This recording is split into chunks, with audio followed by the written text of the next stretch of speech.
Bonjour, ça va? Buenos días. Una pregunta. ¿Creéis que Jesús tenía sentido del humor y que reía con frecuencia? En 1980, Humberto Eco publica una novela ambientada en un monasterio de la Edad Media donde había un conflicto, si el cristiano podía reír o no. Algunos decían que la risa era un medio que se podía usar para alabar a Dios. En cambio, otros, basados en que en la Biblia en ningún momento se nos menciona a Jesús riendo, comentaban que la risa era un medio para llevar al pecado y había que eliminarla en la vida del cristiano. La discusión me parece absurda. Yo estoy convencido que Jesús era una persona con muy buen sentido del humor. Era próximo al pueblo y solo puedes ser cercano a las personas cuando eres alegre, cuando transmites esa alegría a los demás. Es más, veremos en episodios posteriores cómo por medio de las parábolas Jesús despertaba muchos sentimientos en sus oyentes, entre ellos la risa. Pero eso lo veremos más adelante. Ahora vamos a ver precisamente cómo Juan emplaza a Jesús en medio de un escenario jocoso. Y solo lo comenta Juan, es el único evangelista que nos comenta este relato. Vamos a verlo en Juan capítulo 2, versículo 1. Se nos dice: al tercer día se celebraron unas bodas en Caná de Galilea, y estaba allí la madre de Jesús, y también fueron invitados a las bodas Jesús y sus discípulos. El único evangelista que comenta este relato es precisamente Juan.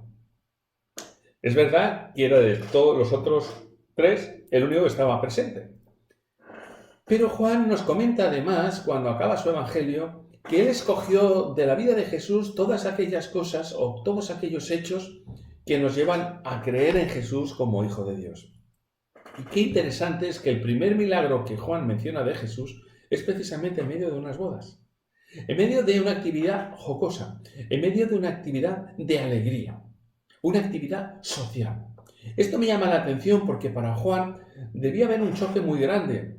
Él era seguidor de Juan el Bautista. Juan era una persona asceta que vestía con piel de camello.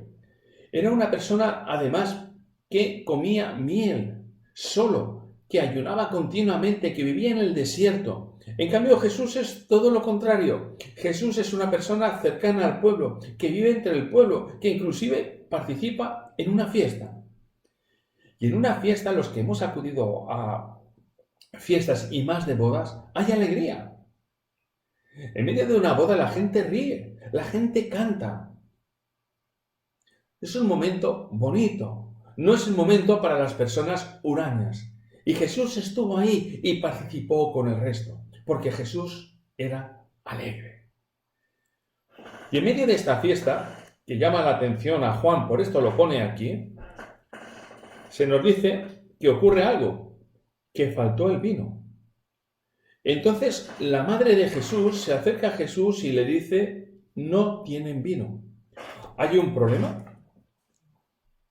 Y la madre le dice: no tienen vino. Jesús ya sabía que no tenían vino.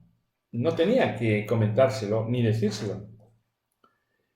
Esto es como cuando mi esposa me dice papito. Yo ya sé por el tono de voz, simplemente con esa palabra, qué viene después. Porque dependiendo del tono, pueden ir diferentes situaciones. De petición, de cariño, un montón de cosas. Aquí la madre le está diciendo en realidad: haz algo. Y Jesús lo sabe. Y Jesús le dice entonces: aún no ha llegado mi hora. Vamos a ver dos elementos muy importantes que sirven para nuestra vida. En primer lugar, que aunque Jesús esté en nuestra vida, los problemas van a estar. No pensemos que porque somos cristianos los problemas desaparecen al 100% y que nuestra vida va a ser una balsa de aceite. No. Aunque esté Jesús, van a existir problemas. Aunque esté Jesús, vamos a llorar. La gran diferencia es que Él nos va a ayudar a solucionarlos. Y es lo que ocurre en este relato. La madre le dice: hijo, obra un milagro.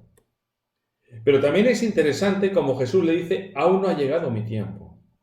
No me obligues. Yo sé cuándo debo hacer las cosas. Yo sé cuándo son los tiempos. Y esto debemos aprenderlo también nosotros en nuestras vidas. A veces nos agobiamos demasiado si le pedimos al Señor que actúe ya, que haga ya las cosas en este momento y de esta manera. Pero Jesús dice, cuidado, yo tengo mis tiempos y mis tiempos son los mejores para ti, aunque tú ahora no lo veas. Yo tengo mis tiempos. No te apresures, no quieras apresurarme, simplemente confía. Y aquí es verdad que Jesús actúa inmediatamente, pero no en todos los casos Jesús va a actuar inmediatamente. Habrán problemas con Jesús, pero Jesús va a ayudar a que estos problemas se solucionen y nos va a ayudar a llevar estos problemas. El relato comenta, sigue adelante diciendo entonces que había 6 tinajas y que Jesús dijo entonces, llenad de agua estas tinajas. Y que después que se llenaron de agua les dijo, sacad un poco y presentadlo al encargado del banquete. Cuando el encargado del banquete probó aquel vino, se quedó asombrado diciendo, este vino es extraordinario. Jesús nunca va a hacer aquello que nosotros podamos hacer. Jesús perfectamente podía haber convertido en esas tinajas que estaban vacías el aire en vino. No hacía falta que nadie hiciera nada, pero pidió que las llenaran de agua. Hizo intervenir el factor humano, y esto es importante. Dios nunca va a hacer aquello que tú puedas hacer. Es como si yo tengo un examen muy importante y le pido al Señor que me ayude a aprobarlo y yo no he estudiado nada. Ese no es el método de Dios. El método de Dios es hacer aquello donde nosotros no podemos, donde nosotros no controlamos, donde nosotros no somos capaces. Pero nosotros tenemos también un camino que recorrer. Y mucho cuidado porque el hombre siempre está entre los dos extremos. Por una parte, en dejárselo todo a Dios. Ya orarás porque tú lo has prometido. Y por otra parte, cuando vemos que sus tiempos no son los nuestros, le intentamos ayudar a Dios, como hizo Abraham, acostándose con su criada para tener el hijo prometido, pensando que de esa manera Dios iba a actuar. Mucho cuidado. Dios tiene sus tiempos en tu vida, en la de todos nosotros. Pero nunca va a hacer aquello que tú y yo tenemos que hacer. Recordémoslo siempre. El relato comenta además que el encargado, el que organizaba todo, se quedó sorprendido de que el vino era extraordinario. Jesús nunca hace un milagro a medias. Jesús nunca empieza y deja algo por hacer. Jesús siempre hace lo mejor, lo más extraordinario. Jesús no les presenta un vino mediocre. Jesús les presenta un vino extraordinario.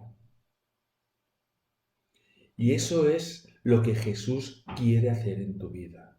No quiere una vida mediocre a su lado. Quiere una vida extraordinaria. Quiere lo mejor para ti. Quiere que llegues a lo más alto. Y después que Jesús hizo el milagro, la fiesta continuó. La alegría continuó. Porque Jesús estaba presente. Y así es en nuestras vidas. Si Jesús está presente, los problemas los llevaremos con su ayuda. Las cuestas las andaremos con sus fuerzas también. Y todo será diferente. Juan termina el relato diciendo, este principio de señales hizo Jesús en Galilea y manifestó su gloria y sus discípulos creyeron en él. Este principio de señales. Jesús empezó a hacer señales y Juan empezó ya a quedarse maravillado con lo que estaba viendo y a dejar eso registrado en su corazón. Este principio. Vamos a ver muchas más ¿Sabes? Si caminas con Jesús, vas a empezar a ver hechos extraordinarios, pero van a ser innumerables los hechos extraordinarios que vas a ver en tu vida. Si dejas que Jesús la enderece. Juan vio un milagro, el de la pesca milagrosa, y a partir de ese momento decidió seguir a Jesús. Juan ahora está en un ambiente de fiesta y ve a Jesús realizar un milagro, y este milagro llena su corazón y le conforta, le anima y le da ya la plena seguridad para caminar con su maestro a partir de ese momento. Nos dice el relato que sus discípulos creyeron en él. Empezó a escribir Juan en su cuaderno todo aquello que Jesús hacía, todo aquello que vivió con Jesús. ¿Por qué no decides empezar con Jesús de una manera diferente ahora? Empezar en serio, empezar con firmeza y empezar a ir registrando todas aquellas cosas que Jesús desde este momento va a empezar a hacer contigo. ¿Te animas a esta aventura maravillosa que Dios tiene para tu vida? Yo quiero y deseo empezar con Jesús para que me muestre todo lo extraordinario que tiene para mí. Que tengáis un buen día. Bendiciones.